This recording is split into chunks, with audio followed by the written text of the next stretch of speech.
Oi, pessoal! Olá, pessoal, meus queridos alunos de Direito Penal, parte geral. Pessoal, vou gravar hoje para vocês a nossa sessão da apostila 1.4. Na aula passada, nós aprendemos os princípios do direito penal que estavam respectivamente nas seções 1.2 e 1.3. Hoje nós vamos falar da seção 1.4. Eu vou gravar, então, 3 blocos diferentes para vocês. O primeiro, nós vamos falar o que são infrações penais, depois, os sujeitos das infrações penais e a validade temporal da lei. Vamos fazer de uma forma bem básica, bem simples, para que eu possa trazer um conhecimento efetivo para vocês e de forma global. Para a gente poder se aprofundar nessas questões, eu vou passar algumas dicas para vocês. Vocês vão, já que a gente está com esse modo virtual de aprendizagem, dá para vocês pausarem o vídeo e irem lá buscar as coisas que vocês precisam, ler e continuar. Mas vamos lá. Primeiro, pessoal, preciso que vocês façam uma leitura prévia da apostila. Trouxe aqui essa nossa apostila, Teoria Jurídica do Direito Penal. Essa leitura prévia é muito importante. Assim, no primeiro ano da faculdade de Direito, geralmente, a gente pensa que o professor está falando grego para nós, mas eu vou tentar falar o jeito mais simples possível para vocês aprenderem. Nessa primeira aula, então, da sessão 1.3, acho que é 1.4, né? Acabei de falar. Seção 1.4, nós vamos aprender o que são infrações penais. Vamos lá? Primeiro, eu vou ler para vocês o artigo referente às infrações penais e ele vai estar lá no artigo 1º da Lei de Introdução ao Código Penal. Onde que a gente acha isso? Eu tenho o Código Penal, eu tenho aqui um Código Penal, vademecum penal, e antes de começar a lei, o código, eu vou ter uma leizinha de introdução, né? Antes aqui, ó, uma leizinha bem pequenininha de introdução, ela tem 27 artigos e ela é uma sequência de artigos aqui que estarão antes da nossa lei penal. Mas vamos lá, sem mais delongas, vamos lá para o que está escrito e como a gente conceitua o que é infração penal. Vamos lá, no artigo 1º está escrito assim: considera-se crime a infração penal em que a lei comina pena de reclusão ou detenção, quer isoladamente, quer alternativamente ou cumulativamente com a multa. Contravenção, a infração que se comina isoladamente a pena de prisão simples ou de multa, ou ambas, alternativa ou cumulativamente. Começamos a falar então o que significa infração penal. Esse nomezinho tem que ajudar a gente alguma coisa. Infração é o que infringe, é o que vai contra, vai de encontro à lei penal. Infringir a lei penal significa que eu fiz alguma coisa contrária à lei penal e diante disso eu vou ter uma penalidade. O nosso sistema penal, ele vai diferenciar o crime da contravenção penal. Vocês já devem ter ouvido falar de crime e de contravenção penal. São espécies de infração penal. Então, infração penal é gênero, e desse gênero eu vou ter 2 espécies: a contravenção penal e o crime.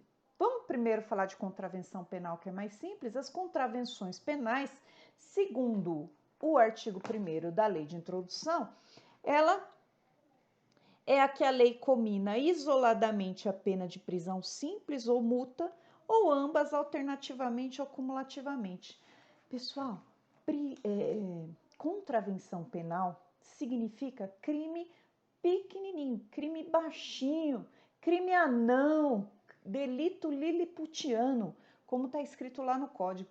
O legislador ele reservou para as contravenções penais aqueles crimes que atingem de forma bem suave o bem jurídico protegido. Por exemplo, uma contravenção penal que nós temos aqui é a perturbação do sossego. Já ouviram dizer que a gente não pode fazer barulho que perturbe o nosso vizinho? Porque se a gente fizer, a gente vai estar perturbando o sossego. E a punição disso? Vou preso? Vou para o regime fechado? Não. Por ser uma contravenção penal, nesse caso, só vai caber uma multa ou uma prisão simples. Prisão simples é aquela que não tem rigor penitenciário, você não vai preso propriamente, mas você é processado. Então, quando eu falo em contravenções penais, eu posso encontrá-las numa lei específica, que é a Lei 3688 de 1941. Lá vocês vão encontrar um rol das contravenções penais. Porém, quando no tipo penal vocês estão lendo uma lei, qualquer tipo de lei, e lá no tipo penal está escrito assim, pena, só multa ou prisão simples, aí a gente já sabe que aquilo é uma contravenção penal, porque uma característica da contravenção penal é que a punição dela vem escrito como prisão simples e multa, ou somente multa. Nesse caso, a gente não está falando de crime, a gente está falando de contravenção penal. Crime pequenininho, contravenção penal. Quem que vai escolher se vai ser crime ou vai ser contravenção penal? Vai ser o legislador da União. É ele que vai fazer as leis. Então, é o legislador que escolhe se aquela modalidade de infração de normas ela é crime ou é contravenção penal. Vamos lembrar do princípio da legalidade? Precisa estar escrito em lei antes do fato para ter vigência. Agora vamos para a parte do crime. O que é crime? Voltar lá na lei de introdução e ele vai dizer: considera-se crime a infração penal que a lei comina a pena de reclusão ou detenção, quer isoladamente, quer alternativamente ou cumulativamente com a pena de multa. Olha só, então vamos lá. O que é infração penal que eu chamo de crime? Crime para as infrações penais mais graves. Ele vai ter lá no preceito secundário, ou seja, quando se está dizendo qual que é a punição, ele vai estar escrito pena, detenção ou reclusão. O que é isso?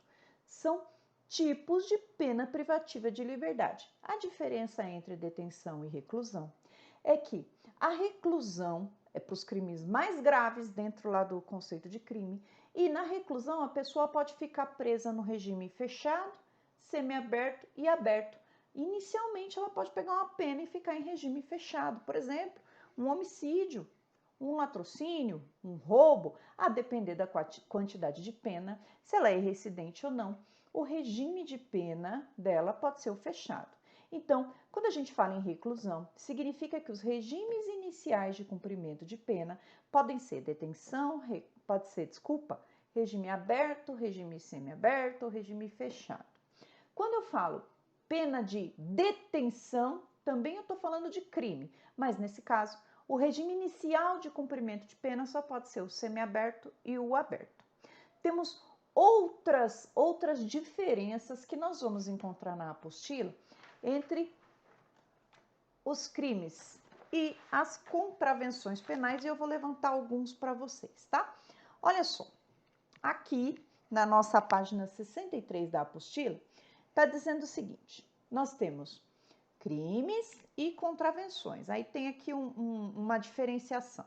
Aí a primeira diferenciação, que os crimes estão previstos no Código Penal ou em leis esparsas. Crime, pessoal, quando eu falo em crime, eu preciso olhar os preceitos secundários do tipo, ou seja, onde está discriminada as penas. Se tiver escrito detenção, reclusão, eu já sei que é crime. Então, ele pode estar tanto dentro do Código Penal ou na legislação esparsa. Quando está escrito aqui legislação esparsa, quer dizer legislação criminal que não está dentro do Código Penal. Vou dar exemplo para vocês. Crimes contra a ordem tributária, crimes no Estatuto do Idoso. Vejam, são crimes, mas não estão no Código Penal propriamente.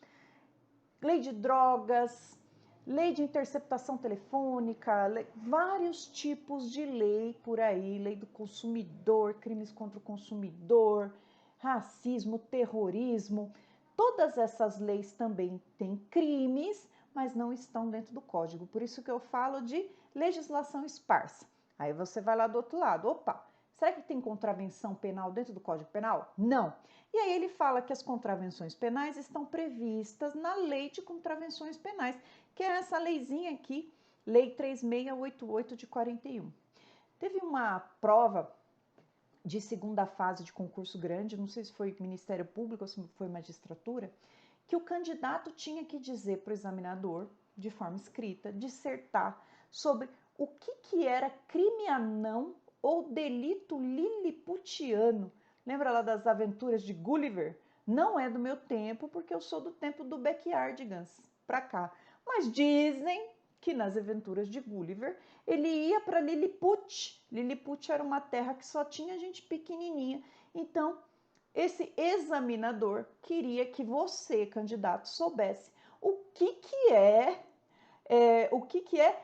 delito liliputiano. Aí a gente tinha que lembrar do Gulliver, lembrar de Lilliput, todo mundo pequenininho, pena pequenininha, contravenção. Olha só a viagem desse rapaz. Então, crimes. Voltando para o nosso quadrinho, vou mostrar para vocês aqui, quadrinho. Voltando para o nosso quadrinho. Maior gravidade da conduta praticada nos crimes. Nas contravenções, baixa gravidade da conduta praticada. Aí, nos crimes, eu admito a pena de reclusão e de detenção. Na contravenção, admite apenas a prisão simples, que em termos mais claros significa ausência de rigor penitenciário, ausência de prisão. Admitem todos os tipos de ação penal. Pausa. Que é tipos de ação penal? Vamos fazer uma pausa estratégica aqui, não vou deixar o vídeo muito grande, eu prometo, mas ações penais significam como que, praticado esse crime, ele vai ser julgado. Se o cliente aparece na nossa frente, senta e fala assim: doutora, eu sofri tal crime, o que a gente faz com ele? Vai pegar na mão dele e vai levar na delegacia, ou nós mesmos iremos fazer uma representação ou uma queixa-crime? É isso o que eu estou pensando quando eu falo qual que é o tipo de ação penal.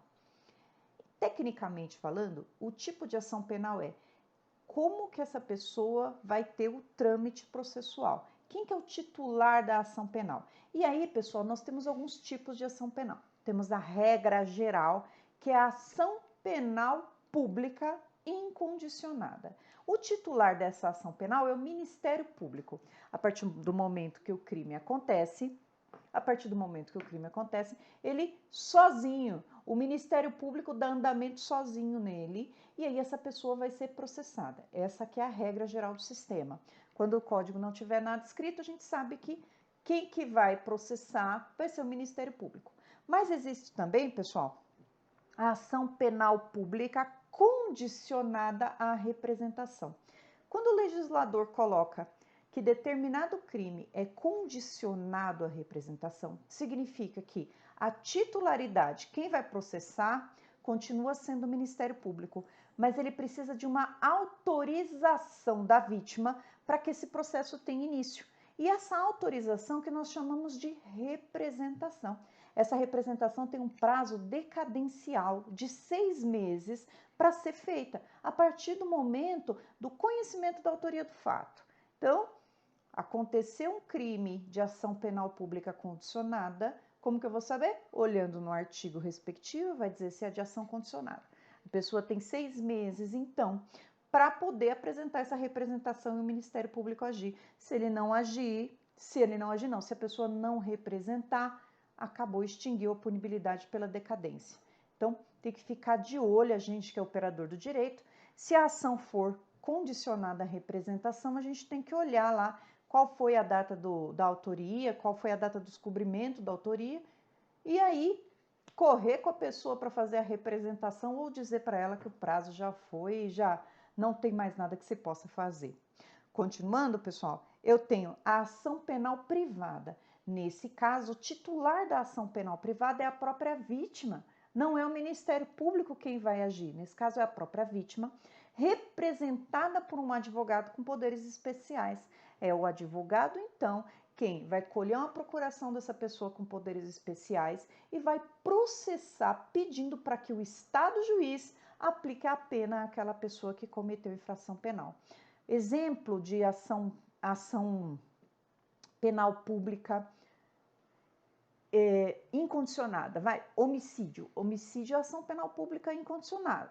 Exemplo de ação penal pública condicionada à representação. uma lesão corporal no trânsito.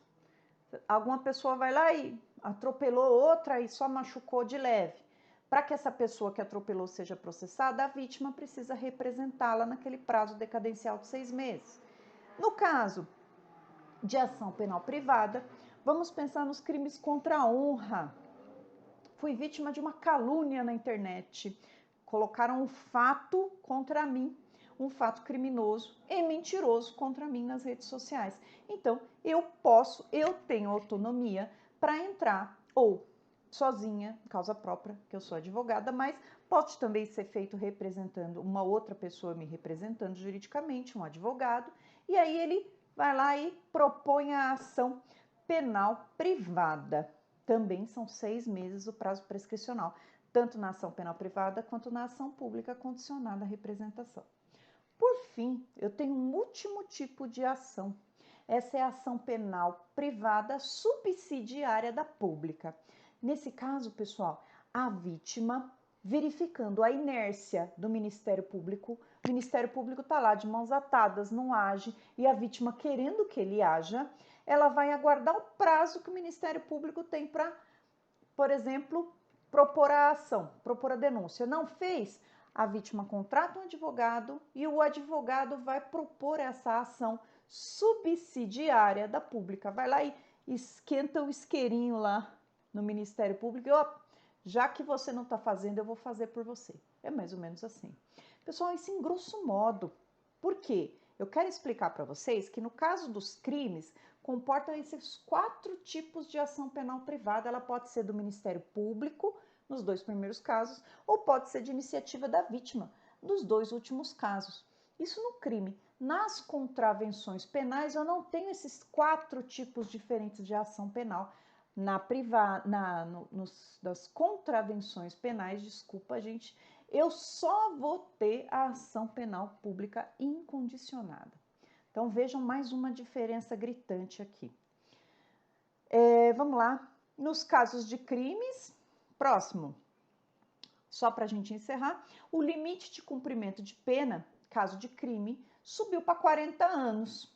E no caso de contravenções penais, o limite de cumprimento de pena são 5 anos. Então, nessa aula, nesse primeiro vídeo aqui, a gente está falando de infrações penais, fazendo um resumão aqui da nossa aula.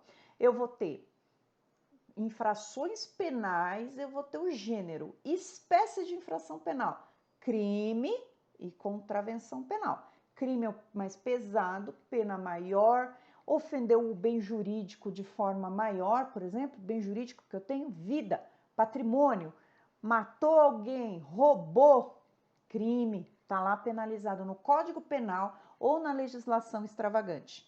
Crime, é punido com detenção ou reclusão. Contravenções penais, crimes mais baixinhos, são punidos com multa ou prisão simples, sem rigor penitenciário. Legal? Sabendo isso já é um bom começo. Peço para que vocês, então, leiam a seção 1.4 para que a gente esteja aqui conversando e vocês estejam acompanhando meu raciocínio. Agradeço vocês. Até já no próximo bloco, quando nós vamos falar das ações penais no tempo. Até lá!